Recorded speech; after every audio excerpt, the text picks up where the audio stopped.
roman, c'est une réflexion sur le monde des apparences, surtout la dictature des apparences en politique versus l'honnêteté et la vérité.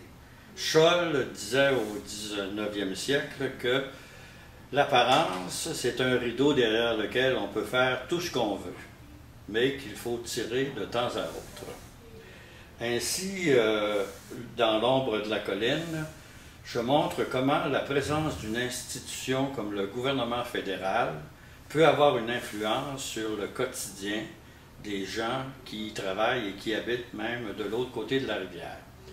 Alors, lorsque les femmes, dans les années 80, allaient travailler sur la colline parlementaire, elles se devaient de protéger absolument les apparences pour leur patron. C'est ainsi que très souvent, emportées par la splendeur parlementaire, ces femmes associaient très rapidement leur vie personnelle et leur travail au détriment de leur famille. Ainsi, le sénateur Beaulac, qui avait une secrétaire parfaite, pouvait vivre dans un équilibre où les apparences étaient toujours sauvées, jusqu'à un certain matin où une jeune fille a été trouvée inconsciente au cimetière Notre-Dame.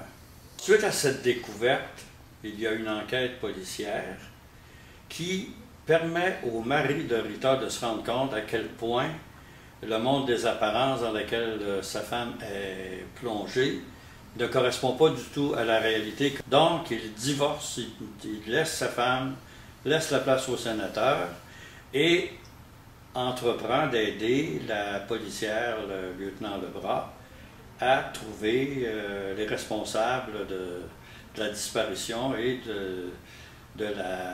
du coma de la jeune fille. Ce qui arrive dans les faits, c'est que les politiciens sont en lien avec des gens de la mafia qui se servent d'eux pour légaliser certains trafics. Et en échange, les politiciens sont très bien rémunérés et reçoivent une certaine protection. Alors l'enquête se poursuit avec le lieutenant Lebras.